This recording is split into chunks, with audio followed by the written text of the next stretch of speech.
Notice 69, these little nuances count. ودت طائفة من أهل الكتاب لو يضلونكم وما يضلون إلا أنفسهم وما يشعرون. Yeah, notice the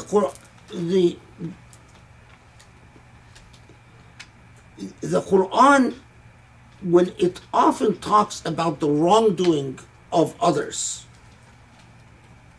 it is like saying, you know, when they teach you in college, don't overclaim. Don't say, say many people believe or some people believe. What the ta'ifatun, it's like saying some of the people of the book want what? Want to lead you astray. Well, as Razi points out, well, the clear implication of this is that there are others of people who don't want to lead you astray. So be nuanced, be moral. A divine book that doesn't encourage you to make sweeping generalizations. Again, if you read enough historical literature, this would blow your mind, because that takes human beings, the whole, my God, transformations and revolutions and traumas and, the doctrine of this and the doctrine of that, to develop the nuance of not generalizing. And yet you find it in the Qur'an, and Muslims often don't notice it. They're so used to it that they don't notice it. Yeah. So look, 75. ومن أهل الكتاب من إن تأمنه بقنطار يؤديه إليك ومنهم من إن تأمنه بدينار لا يؤديه إليك إلا ما دمت عليه قائما ذلك بأنهم قالوا ليس علينا في الأميين سبيل ويقولون على الله الكذب وهم يعلمون بلى من أوفى بعهده واتقى فإن الله يحب المتقين.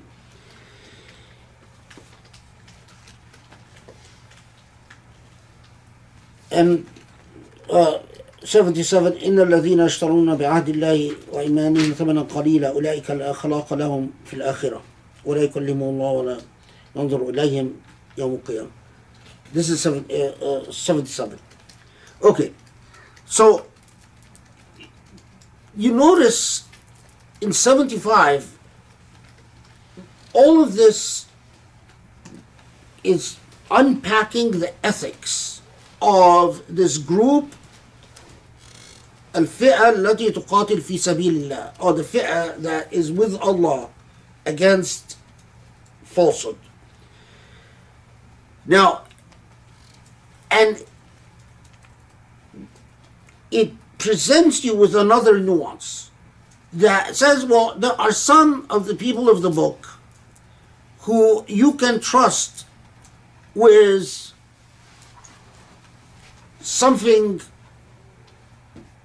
large, a lot of wealth, qintar, a whole large amount. But some of them, even if it is a small amount as a dinar, you can't trust them with it. Now, again, the how unusual it is that you're not telling Muslims, you're not telling Muslims, just don't trust them. You're telling them, well, some of them are trustworthy and some of them are not. But the rational and the nuance here matters, and matters a lot, because it says some of them will not give you back your dinar, that small amount, unless you unrelentingly pursue them. The moral implication is that it is not ethical to fail to give a person their due unless they're after you. So what I've encountered even in legal practice, with some Muslim clients, and I've said in the past that, I've unfortunately developed the habit of telling Muslim clients you have to pay in advance. Constantly calling them and being after them, pay me what you owe me. إِلَّا مَا زِلْتَ عَلَيْهِ قَائِمًا. It's precisely what the Qur'an describes. So it is the image of what is wrong. But then the other thing is that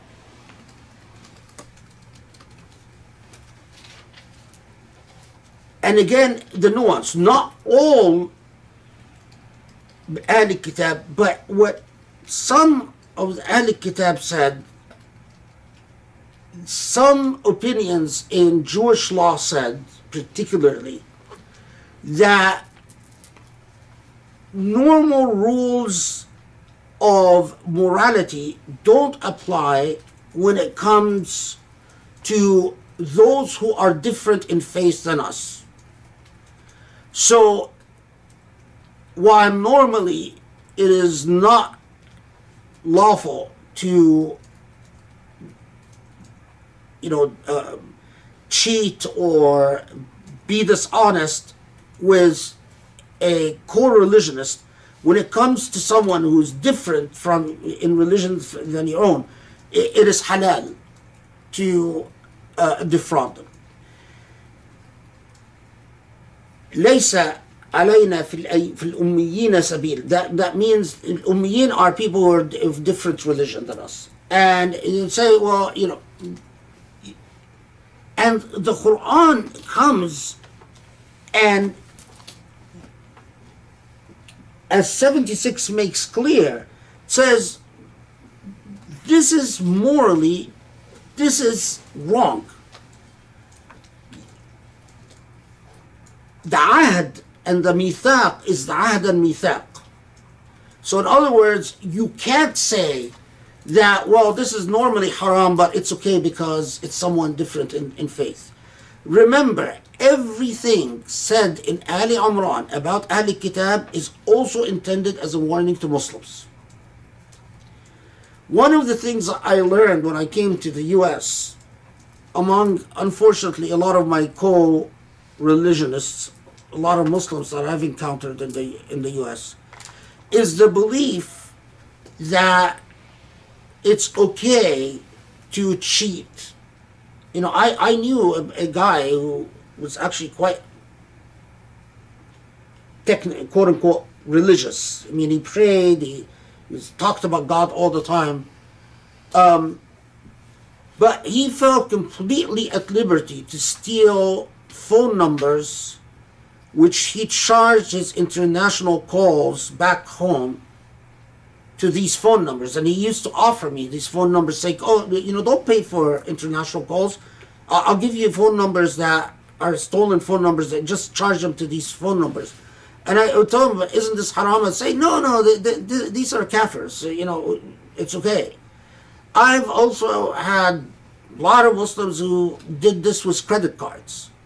And the idea, or I've actually known another guy who wouldn't miss a prayer and, was constantly, had a big mark on his forehead for prayer and everything.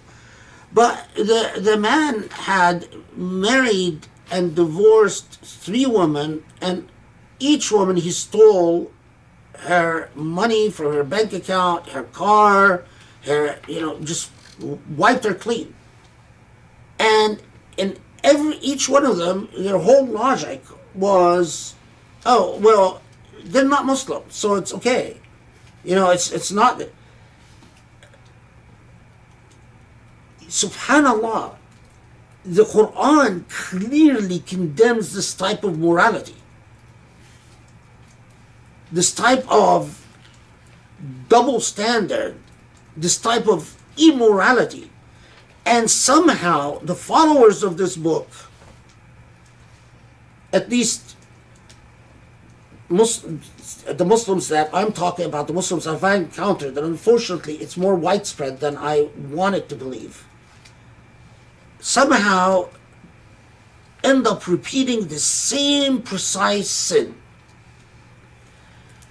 Remarkably, the Prophet ﷺ, when he is asked about verse 75 and 76, he said,